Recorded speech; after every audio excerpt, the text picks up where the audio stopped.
जो बच्चे इस वीडियो को छोड़ करके जाएंगे उनको बहुत बड़ी नुकसान हो सकती है। आप कहिएगा कि सर क्यों नुकसान हो सकती है? क्योंकि आप सभी जानते हैं कि लॉकडाउन में आपकी पढ़ाई नहीं हुई है और आपको यह बताया गया है बिहार बोर्ड के द्वारा कि आप ज़्यादा से ज़्यादा क्वेश्चन बैंक और पिछले वर्षों का जो ऑफिशियल मॉडल पेपर जारी किया गया है उन सभी के बारे में आप ज़रूर से अध्ययन कर लीजिएगा। तो आज हम लोग इस वीडियो में 2019 में जो official model paper Bihar board के द्वारा जारी किया गया था उस मॉडल पेपर को हम लोग सॉल्व करेंगे।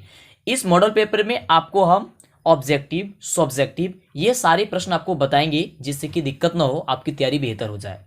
देखिए, पिछले वर्षों का क्वेश्चन पेपर सॉल्व करना आपके लिए काफ़ी ज़रूरी है। आप सभी जानते हैं कि लॉकडाउन में पढ़ाई नहीं हुई है, सभी स्कूल कोचिंग बंद था, तो आपकी पढ़ाई नहीं हुई है तो आपका जो क्वेश्चन पूछा जाएगा वो पिछले वर्षों का क्वेश्चन पेपर पूछा जा सकता है। इसलिए ज़रूरी ये है कि आप ज़्यादा से ज़्यादा क्वेश्चन बैंक को सॉल्व करें, पिछले वर्षों का जो क्वेश्चन आपको लाया जा रहा है वो देखें। और हमारे इस चैनल पे इसलिए ही आपको बहुत सारे इंपॉर्टेंट क्वेश्चन बताया जा रहा है जो कि पिछले वर्षों का है, पूछा गया है। तो आज हम लोग 2019 के जो क्वेश्चन है ना उसके बारे में बात करने वाले हैं, स्पेशल 19 का। वैसे तो आपका सबका निचोड़ लेकर के आते हैं, काफ़ी इंपॉर्टेंट रहता है, तो सभी वीडियो को एक एक करके देखना है। और आपको जो 5 मॉडल पेपर आपको सॉल्व कराया है ना, तो परीक्षा देने से पहले 5 मॉडल पेपर जरूर सॉल्व कर लीजिएगा, इस चैनल पे अपलोड है। आइए बात करते हैं 2019 में जो क्वेश्चन जारी किया गया था बिहार बोर्ड के द्वारा, खुद वही क्वेश्चन है। यहाँ पे हम अपने मन से कुछ नहीं बता रहे हैं, क्योंकि जब बिहार बोर्ड जारी किया तो इसका मतलब समझिए कि काफी ज्यादा इंपॉर्टेंट है ना। तो जल्दी से पहले इस वीडियो को लाइक कर दीजिए और चैनल पे पहले बनाना सब्सक्राइब कीजिए, क्योंकि जब तक चैनल को सब्सक्राइब नहीं करेंगे आपको आगे से वीडियो नहीं मिल पाएगी। आइए देखते हैं प्रश्न क्या कह रहा है और सभी प्रश्नों का उत्तर बताने का प्रयास कीजिएगा, क्योंकि आपको हम सब चीज पढ़ा दिए हैं बाबू। आइए देखिएगा आपको कितना मजा आएगा, है ना। आइए समय को ध्यान में रखते हुए क्लास को हम लोग शुरू करते हैं। तो देखिए, सबसे पहला प्रश्न क्या कह रहा है कि किस दर्पण का फोकस दूरी ऋणात्मक लिया जाता है। आपको बहुत बार बताया है, इस प्रश्न का उत्तर हम आपको पहले बता दूं। फटाफट बताइए आपको इसका उत्तर क्या होगा। बिल्कुल, किस दर्पण का फोकस दूरी ऋणात्मक लिया जाता है? तो अवतल दर्पण का। चिन्ह पर पाटी नियम के अनुसार बताए थे ना। बिल्कुल, देखो हम आपको सारी चीजें पढ़ा दिए हैं, बता दिए हैं, है ना। जो बच्चे मेरे एक एक वीडियो को देखते हैं, देखे हैं, उनको दिक्कत होगा नहीं इस साल परीक्षा देने में, है ना। कोई भी दिक्कत नहीं हो सकती है, प्लीज। तो सारी वीडियो एक एक करके जरूर देखिएगा। देखिए अगला क्वेश्चन, देखिए क्या पूछा गया था कि लेंस की फोकस दूरी एफ और वक्रता त्रिज्या आर में क्या संबंध होता है। तो आप सभी को बताएं कि एफ बराबर आर बटे 2 होता है। तो आपका आंसर क्या हो जाएगा? ऑप्शन नंबर बी हो जाएगा। आपको पता है तो फटाफट बताते रहिए और वीडियो को छोड़ करके ना जाइएगा, है ना, नहीं तो काफी नुकसान हो सकती है। ये हम नहीं खुद बता रहे हैं, ये खुद बिहार बोर्ड के द्वारा जारी किया गया था, वही आपका है मॉडल पेपर ये। अगला देखिए, क्वेश्चन कह रहा है कि निम्न में से किस माध्यम का अपवर्तनांक अधिक है। किसका अपवर्तनांक अधिक होता है? तो हीरा का होता है। कितना होता है हीरा का अपवर्तनांक? आपको पता है तो फटाफट बताइए। आपको पता है क्योंकि ये सब्जेक्टिव भी क्वेश्चन है आपके बुक में, और ये क्वेश्चन काफी ज्यादा इंपॉर्टेंट है कि हीरे का अपवर्तनांक कितना होता है। 2.42 होता है ना। चलिए आपको बता ही दिए इसका क्या अभिप्राय होता है। ये क्वेश्चन है आपके एग्जाम में, ये आपके बुक में, तो एग्जाम में पूछा जा सकता है, तो इसे याद कर लीजिएगा, है ना। चलिए बहुत अच्छी बात है। अगला देखिए, बढ़िया से समझते जाइए। अगला प्रश्न कह रहा है कि सामान्य दृष्टि के लिए सुस्पष्ट दृष्टि की अल्पतम दूरी कितनी होती है। अल्पतम दूरी कहे तो या न्यूनतम दूरी कहे तो बात वही है, कितनी होती है? 25 सेंटीमीटर होती है, क्योंकि ये सारे क्वेश्चन हमने आपको पहले बता दिया है बाबू, है ना। इसलिए कहते हैं बाबू हमारे एक एक वीडियो को ध्यान से देखिए, काफी ज्यादा निचोड़ करने के बाद से हम क्वेश्चन को लेकर के आते हैं, है ना। अधिकतर मेरा क्वेश्चन जो होता है वो खुद का टाइप किया हुआ रहता है, आप तो देखते ही हैं, है ना। बहुत बढ़िया। अगला देखिए, क्वेश्चन क्या कह रहा है कि श्वेत प्रकाश का कौन सा जो रंग है यानी कि वर्ण किसी प्रिज्म से गुजरने के पश्चात, है ना, पश्चात का मतलब होता है बाद में, सबसे कम झुकता है। सबसे कम कौन झुकता है? वह कौन झुकता है? लाल। लाल जो होता है ना सबसे कम झुकता है ना। तो ऑप्शन क्या हो जाएगा? सी नंबर आपका बिल्कुल सही उत्तर हो जाएगा, है ना। दिमाग में एकदम बैठाती जानी है। वैसे तो सारी क्वेश्चन का उत्तर हमने आपको पहले बता ही दिया है, और जो बच्चे नए आए हैं वो चैनल को सब्सक्राइब कर लेंगे तो ही आपको आगे से वीडियो मिलेगी। और लगातार जितना भी वीडियो आपको मिल रहा है हमारे चैनल पे सभी एक एक करके देख लीजिए, दिक्कत नहीं होगी आपकी। अगला प्रश्न देखिए क्या कह रहा है, निकट दृष्टि को किस लेंस के उपयोग द्वारा संशोधित किया जाता है। निकट दृष्टि दोष को, तो निकट दृष्टि दोष को आपको बताए थे कि अवतल लेंस द्वारा किया जाता है, यानी ऑप्शन क्या हो जाएगा आपका? ऑप्शन हो जाएगा ये नंबर, ठीक है। एकदम दिमाग में आपको बैठाते जानी है। सब्जेक्टिव भी प्रश्न आपको बताने वाले हैं कि सब्जेक्टिव जो प्रश्न है वो क्या पूछा गया था, मॉडल पेपर में क्या जारी किया गया था 2019 में। अब देखिए, किताब तो बदला नहीं गया है ना, तो किताब नहीं बदला गया है और लॉकडाउन में पढ़ाई नहीं हुई है, तो पिछले वर्षों का क्वेश्चन पेपर में जो क्वेश्चन आया है उससे ज्यादा प्रश्न आपकी परीक्षा में पूछे जाने की संभावना है। तो ये मेरी बातों को ध्यान पूर्वक याद कर लीजिए जो भी आपको बता रहे हैं, और अच्छे से आपके एग्जाम बीतेगा। हम भगवान से ये प्रार्थना करते रहते हैं और अच्छा बीतेगा भी, क्योंकि आप बहुत अच्छी मेहनत करते हैं। अगला प्रश्न, वैद्युत प्रतिरोधकता निर्भर करता है। जो वैद्युत प्रतिरोधकता होता है ना, वो निर्भर करता है, किस पर निर्भर करता है? तो देखिए वो चालक की लंबाई पर भी निर्भर करता है, चालक के अनुप्रस्थ के क्षेत्रफल पर भी निर्भर करता है और चालक के पदार्थ की प्रकृति पर भी निर्भर करता है। यानी कि जो हो जाएगा इसका इनमें से सभी उत्तर हो जाएगा, यानी ऑप्शन क्या हो जाएगा? डी नंबर हो जाएगा। ठीक है, डी नंबर क्या हो जाएगा? इसका बिल्कुल करेक्ट उत्तर हो जाएगा। आइए आगे बात करते हैं। अगला देखिए प्रश्न कह रहा है कि विद्युत शक्ति का ऐसा ही मात्रक जो होता है वह क्या होता है? विद्युत शक्ति का ऐसा ही मात्रक, तो विद्युत शक्ति का ऐसा ही मात्रक आप सभी जानते हैं। विद्युत शक्ति का ऐसा ही मात्रक क्या होता है? वाट होता है ना। क्या होता है जी? वाट होता है, यानी कि ऑप्शन क्या हो जाएगा? आपका ई हो जाएगा, बिल्कुल, है ना। चलिए आगे बात करते हैं। आपको पता है तो बहुत अच्छी बात है, आप याद करते जाइए और देखिए कि क्या क्या क्वेश्चन पूछा गया था। अगला प्रश्न देखिए क्या कह रहा है कि एक यूनिट विद्युत ऊर्जा का मान जो होता है वो कितना होता है? एक यूनिट विद्युत ऊर्जा का मान, तो देखिए एक यूनिट विद्युत ऊर्जा का जो वैल्यू होता है वह 3.6 इंटू 10⁻6 जूल होता है। कितना होता है? 3.6 गुणे 10⁻6 जूल होता है। तो ये आपको एकदम दिमाग में बैठाते जाना है जितना प्रश्न आपको हम बता रहे हैं, है ना। चलिए आगे बात करते हैं। और उबना नहीं है, आपको अगर शांति दिमाग से हम आपको बता रहे हैं तो आपको भी शांति दिमाग से सुनना है। याद नहीं है, कान में ईयरफोन लगाना है, शांत जगह बैठ जाना है और बढ़िया से देखते जाना है। और पता है तो आपको फटाफट से कमेंट करते रहना है, जिससे कि आपका रिवाइज हो जाएगा। अगला प्रश्न देखिए।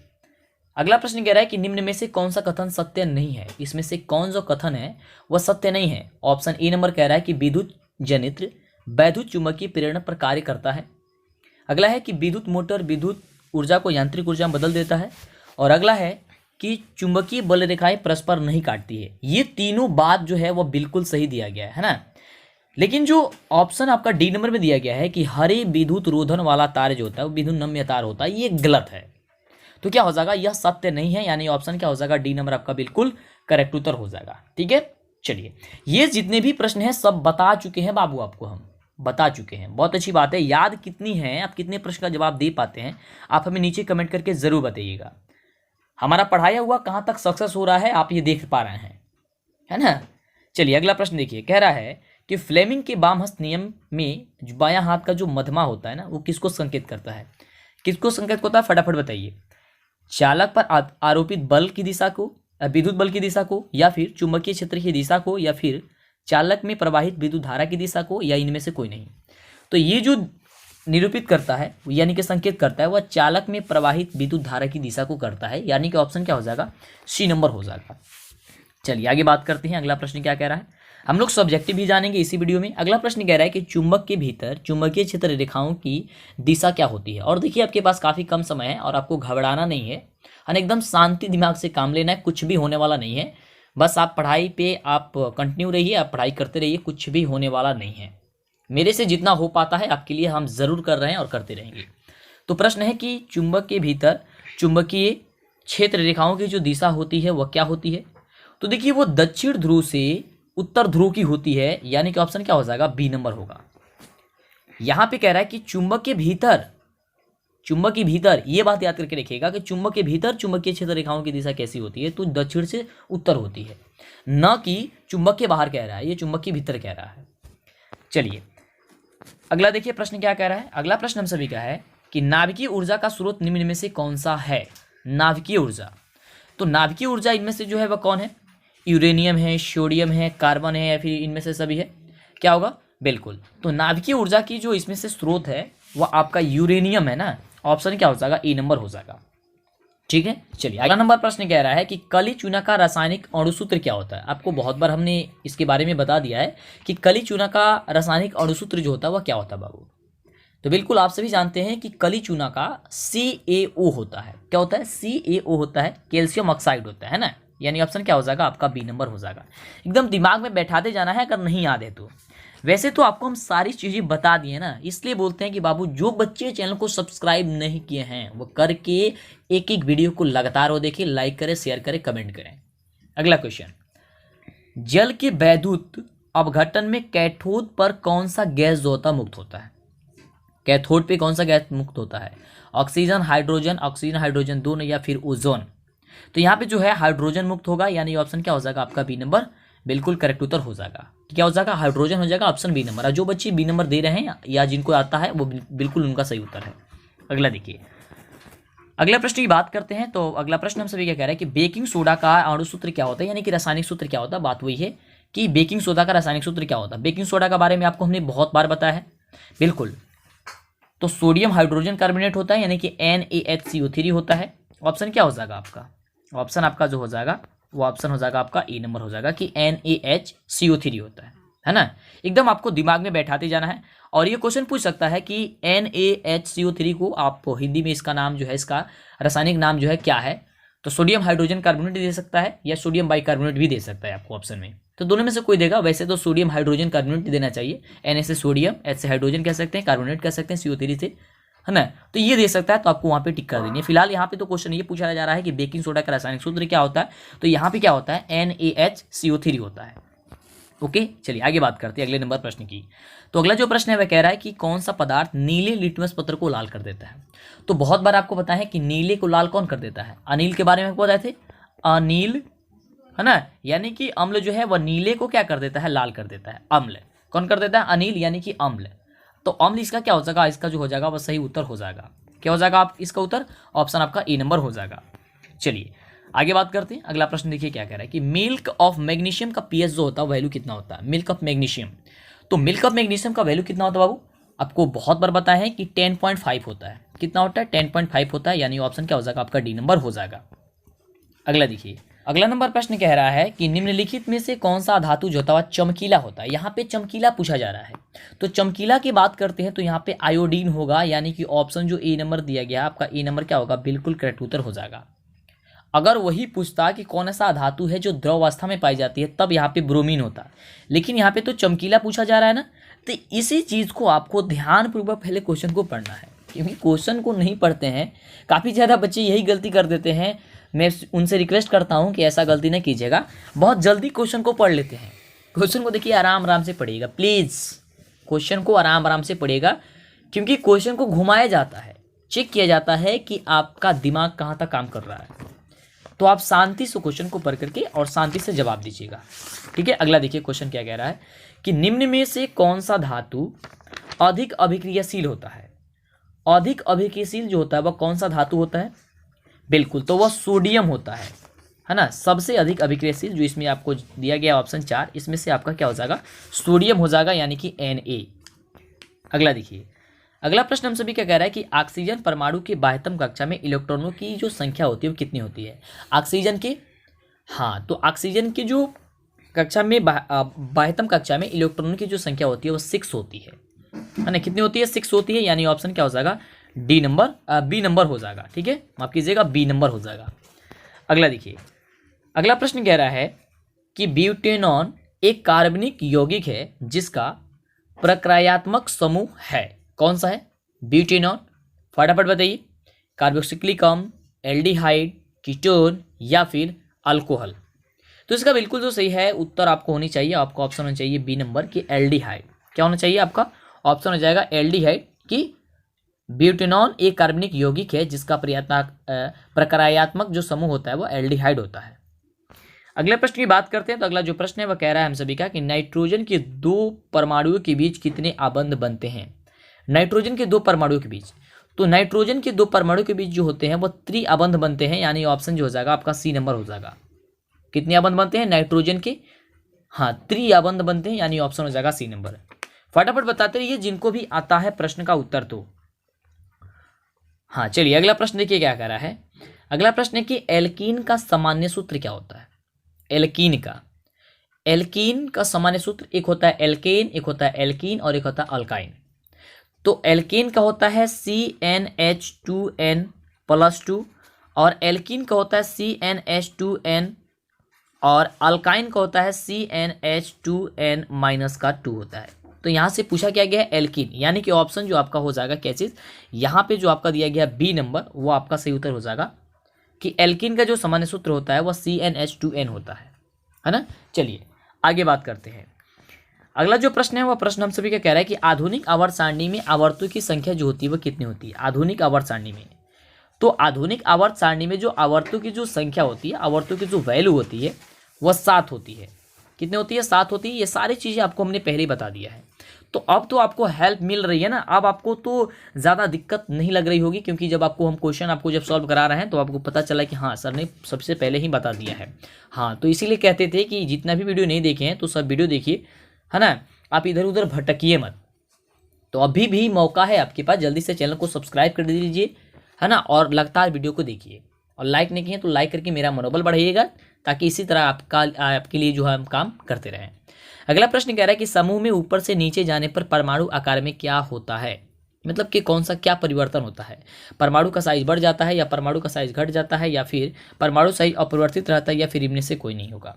क्या होगा बताइए। तो देखिए इसके परमाणु की साइज में क्या होता है, इसमें बढ़ोतरी होती है, यानी कि ऑप्शन क्या हो जाएगा आपका, ऑप्शन हो जाएगा ए नंबर। ठीक है, चलिए अगले प्रश्न की बात करते हैं। तो अगला प्रश्न हमसे क्या कह रहा है कि कौन सा एंजाइम इम्लस्कृत वसा का पाचन करता है। इम्लस्कृत वसा का जो पाचन करता है वह कौन ऐसा ये है एंजाइम है, तो वह लाइपेज हो जाएगा, यानी ऑप्शन क्या हो जाएगा आपका सी नंबर हो जाएगा कि लाइपेज, है ना। एकदम दिमाग में बैठाते जाना है जिनको याद नहीं है कि लाइपेज हो जाएगा। अगला देखिए, अगला प्रश्न कह रहा है कि सामान्य प्रकुंचन दाब जो होता है वह क्या होता है। सामान्य प्रकुंचन दाब जो होता है वह कितना होता है, तो 120 mm होता है। कितना होता है, 120 mm होता है। तो ये आएगा तो आपको फटाफट से टिक कर देनी है। अगले प्रश्न की बात करते हैं। तो देखिए अगला प्रश्न हमसे भी क्या कह रहा है कि पत्तियों में प्रकाश संश्लेषण द्वारा बना भोजन पादप के अन्य भागों में किसके द्वारा भेजता है। अब देखिए ये सोचने वाला क्वेश्चन है कि पत्तियों में प्रकाश संश्लेषण द्वारा बना भोजन होता है, तो बना भोजन जो होता है वह फ्लोएम के द्वारा जाता है, यानी ऑप्शन क्या हो जाएगा, बी नंबर हो जाएगा। और जाइलम के द्वारा क्या होता है कि नीचे से जो जल और खनिज लवण होता है वो तन्य द्वारा पत्तियों तक पहुंचता है, तो वह जाइलम का कार्य होता है जो जल को या खनिज को लेकर के जाए, और जो भोजन को पका देता है, बना देता है, मतलब कि जो बन जाता है उसको जब भागों में पहुंचाता है पेड़ पौधे की, तो आपको क्या होता है, वो फ्लोएम का कार्य होता है। अगला देखिए, अगला है कि उस पौधा का नाम बताएं जो कलम द्वारा कायिक प्रवर्धन को प्रदर्शित करते हैं।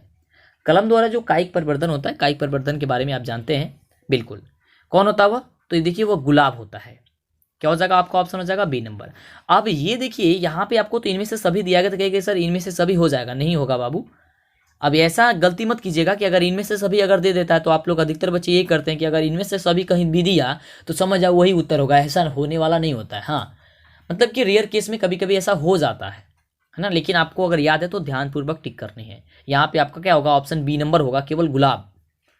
अगला देखिए प्रश्न कह रहा है कि कालाजार बीमारी किस रोगजनक के कारण होता है ना, किस रोगजनक के कारण होता है कालाजार बीमारी, तो लेशमानिया के कारण होता है, यानी ऑप्शन क्या हो जाएगा, ऑप्शन जो हो जाएगा आपका क्या हो जाएगा, बी नंबर हो जाएगा, लेशमानिया। ठीक है, चलिए अगले प्रश्न की बात करते हैं। काफी बढ़िया प्रश्न है और कह रहा है कि निम्नलिखित में से या निम्न में से कौन जो है द्विलिंगी पुष्प है ना। द्विलिंगी पुष्प इसमें से कौन है, बाइसेक्सुअल फ्लावर जो है, फ्लावर जो है वो कौन है, बाइसेक्सुअल यानी कि द्विलिंगी पुष्प जो है वह कौन है। तो द्विलिंगी पुष्प की बात करते हैं तो यहाँ पे आपको पपीता होनी चाहिए, यानी कि ऑप्शन क्या हो जाएगा, सी नंबर हो जाएगा। ठीक है, चलिए अगले प्रश्न की बात करते हैं। तो अगला प्रश्न हमसे ये कह रहा है कि मानव में ग्रहणग्राही स्थित होता है। जो मानव में ग्रहणग्राही जो स्थित होता है वह किस में स्थित होता है, आपको ये बताना है। आंखों में, कानों में, नाकों में, या फिर किस में होता है, तो नाकों में होता है ग्रहणग्राही, है ना। ग्रहणग्राही नाक में स्थित होता है, और श्रवणग्राही अगर कहता है तो उसको सुनना यानी कि कान में हो जाएगा, लेकिन यहाँ पे तो क्या कह रहा है कि ग्रहणग्राही कह रहा है ना। चलिए आगे बात करते हैं अगले प्रश्न की। तो अगला प्रश्न देखिए, अगला प्रश्न हमसे भी क्या कह रहा है कि हमारे शरीर की सभी ऐच्छिक क्रियाएं नियंत्रित होती है। हमारे शरीर की जो सभी ऐच्छिक क्रियाएं जो होती है वह नियंत्रित होती है, किसके द्वारा नियंत्रित होती है, तो अनुमस्तिष्क से, यानी कि ऑप्शन क्या हो जाएगा आपका, डी नंबर हो जाएगा। ठीक है, एकदम दिमाग में आपको बैठाते जाना, क्या हो जाएगा इसका बिल्कुल सही उत्तर, ऑप्शन हो जाएगा डी नंबर। अगला देखिए, अगला जो प्रश्न है वो कह रहा है कि जंतुओं में वृद्धि हार्मोन स्रावित होता है। जो जंतु होते हैं ना उनमें वृद्धि हार्मोन जो होता है वो किससे स्रावित होता है, तो क्या हो जाएगा फटाफट इसका उत्तर, बिल्कुल तो ऑप्शन क्या हो जाएगा इसका, पीयूष ग्रंथि हो जाएगा, यानी ऑप्शन क्या हो जाएगा आपका ए नंबर हो जाएगा कि जंतुओं में जो वृद्धि हार्मोन स्रावित होता है वह पीयूष ग्रंथि से स्रावित होता है। अगला देखिए, अगला प्रश्न हमसे क्या कह रहा है कि आनुवंशिकता का सिद्धांत किसने प्रतिपादित किया था। आनुवंशिकता का सिद्धांत, तो आनुवंशिकता के सिद्धांत के बारे में आप जानते हैं, इन्होंने कौन प्रतिपादित किया, तो मेंडल ने किया था ना। ऑप्शन हो जाएगा क्या चीज़ आपका, ए नंबर हो जाएगा, है ना। क्या हो जाएगा आपका, ए नंबर हो जाएगा, बिल्कुल सही उत्तर हो जाएगा। अभी तक चैनल को सब्सक्राइब नहीं किए हैं तो फटाफट सोच क्या रहा है, जल्दी से पहले चैनल को सब्सक्राइब कर लीजिए, तो ही आपको आगे से वीडियो मिलेगा, है ना। लाइक करके दोस्तों में शेयर कर दीजिए। अगला देखिए प्रश्न क्या कह रहा है कि स्त्रियों में लिंग गुणसूत्र कौन कौन से होते हैं। तो स्त्रियों में क्या होते हैं, एक्स और एक्स होते हैं, और पुरुष में एक्स और वाई होते हैं। तो यहाँ पे स्त्रियों में पूछ रहा है, यानी कि ऑप्शन क्या हो जाएगा, ऑप्शन आपका हो जाएगा बी नंबर आपका हो जाएगा, यहाँ पे जो दिया गया है एक्स एक्स। अगला देखिए, अगला प्रश्न काफी इंपोर्टेंट क्वेश्चन है, और क्वेश्चन कह रहा है कि निम्नलिखित में से कौन जो है वह जैव निम्नीकरण कचरा है। जैव निम्नीकरण कचरा जो है इसमें से कौन है, आपको ये बताना है, फटाफट से बताना है। प्लास्टिक, थर्मोकॉल, फ्लोथी या फिर टिश्यू पेपर। तो जैव निम्नीकरण जो है इसमें से टिश्यू पेपर है, यानी ऑप्शन क्या हो जाएगा आपका डी नंबर हो जाएगा। ठीक है, टिश्यू पेपर है, कौन है बाबू, टिश्यू पेपर है, यानी ऑप्शन हो जाएगा डी नंबर। अगले प्रश्न की बात करते हैं। तो अगला प्रश्न हमसे भी क्या कह रहा है कि आहार तथा पाइन किस राज्य की जल संग्रहण व्यवस्था है। और यह क्वेश्चन जो आपको सेंटर परीक्षा में भी पूछा गया था, तो ये समझिए काफी इंपोर्टेंट है और आपको बता भी दिए हैं क्या होगा। तो देखिए वो बिहार होता है। आहार तथा पाइन किस राज्य की जल संग्रहण व्यवस्था है, तो अब बिहार की ही है, आपकी ऑप्शन हो जाएगी क्या, डी नंबर हो जाएगा। अगला देखिए, अगला प्रश्न हम सभी क्या कह रहा है कि प्राकृतिक संसाधनों का प्रबंधन के लिए सबसे उपयुक्त विकल्प निम्न में से कौन सा होता है। प्राकृतिक संसाधनों का प्रबंधन के लिए सबसे उपयुक्त विकल्प ज्योति कौन होती है, कम उपयोग, पुनः चक्रण या पुनः उपयोग या उपयुक्त सभी। तो इसमें से जो होगा यहाँ पे जो होगा आपको उपयुक्त सभी होगा, यानी ऑप्शन यहाँ पे क्या हो जाएगा, डी नंबर आपका बिल्कुल करेक्ट उत्तर हो जाएगा। आइए अब हम बात करते हैं इसके सब्जेक्टिव प्रश्न की, क्योंकि 2019 तक मात्र 40 ही ऑब्जेक्टिव प्रश्न पूछा जाता था जो आपने देखा। अब आइए बात करते हैं कि जो मॉडल पेपर में बिहार बोर्ड के द्वारा जारी किया गया ऑफिशियल मॉडल पेपर में सब्जेक्टिव प्रश्न वो क्या क्या था। तो आइए सबसे पहले बात करते हैं हम लोग फिजिक्स की, है ना, यानी कि भौतिक शास्त्र का। तो देखिए आपको ये क्वेश्चन याद होना चाहिए, आपको याद कर ही लेना है कैसे भी करके, कि प्रकाश के परिवर्तन के नियमों को लेके। तो आपको पता है कि प्रकाश के परिवर्तन के दो नियम होते हैं, है ना। आपतन कोण परावर्तन कोण के बराबर होता है, यानी कि कोण आई बराबर कोण आर, और आपतित किरण परावर्तित किरण आपतन बिंदु पर डाला गया लंब तीनों एक ही तल में होता है।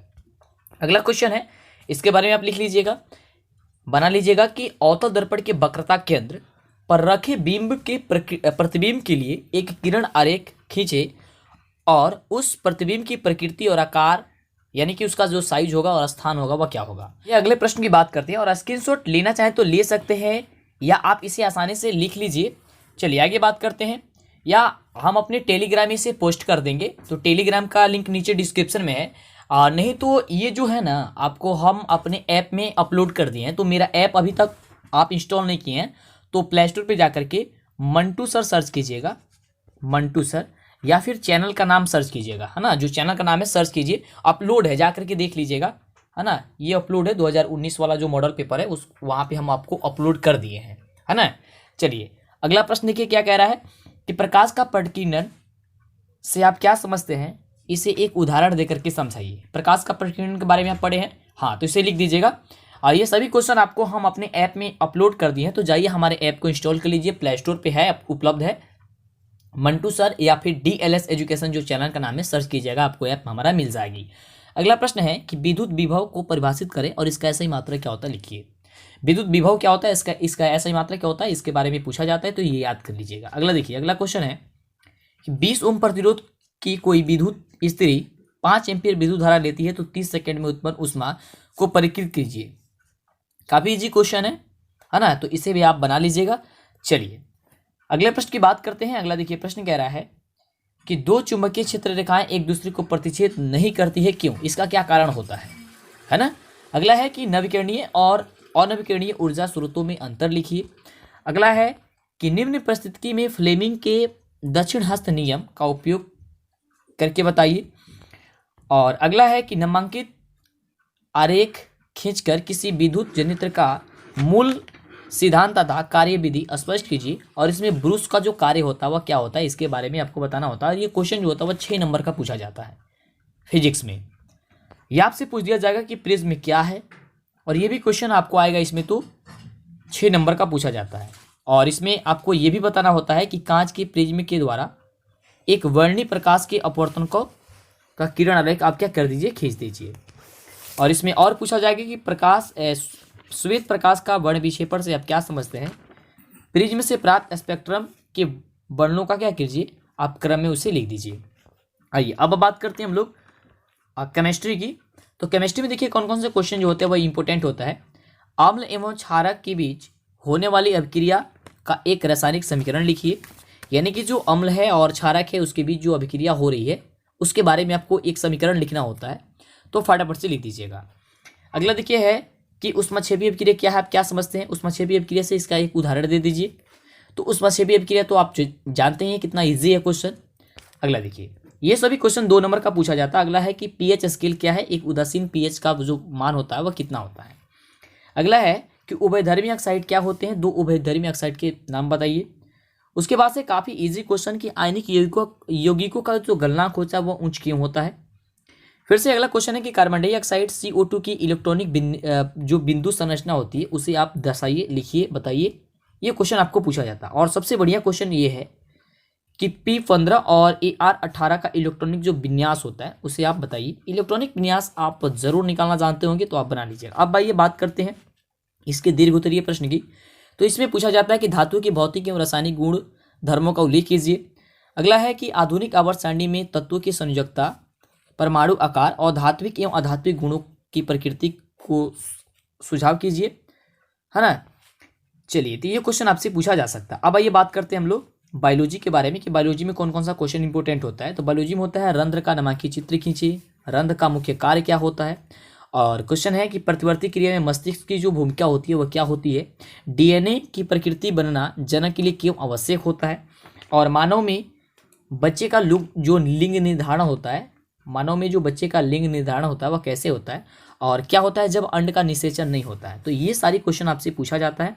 और अगला है इसमें कि परितंत्र में अपमार्जक की क्या भूमिका होती है, संपोषित प्रबंधन से आप क्या समझते हैं। तो आपने देखा इतना क्वेश्चन। अब आइए बात करते हैं इसके दीर्घ उत्तरीय प्रश्न की। तो ये सबसे ज़्यादा इंपॉर्टेंट होता है कि वृक्राणु यानी कि नेफ्रॉन की संरचना एवं कार्यविधि का वर्णन कीजिए। और अगला है कि पुष्प की अनुदैर्घ्य काट का नामांकित चित्र बनाइए एवं पुष्प के विभिन्न भागों के बारे में भी आप लिख दीजिए। तो ये आपने देखा बहुत सारा क्वेश्चन आपको सब्जेक्टिव हमने बताया, जो कि बिहार बोर्ड के द्वारा खुद जारी किया गया था। ऑब्जेक्टिव आपने देखा कि हमने जितने भी क्वेश्चन आपको इसमें बताया भी सारे क्वेश्चन पहले बता चुके थे हम, है ना।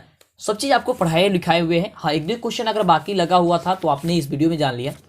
इसी तरह से अगर आप लगातार वीडियो सारी देख लेंगे ना तो दिक्कत नहीं होगी। तो चैनल को सब्सक्राइब कर लीजिए, लाइक कीजिए और दोस्तों में ज़्यादा से ज़्यादा शेयर कीजिए। फिर मिलते हैं आपसे नेक्स्ट वीडियो में। और इसके पहले जितना वीडियो नहीं देखे सभी वीडियो एक एक करके ज़रूर देखिए।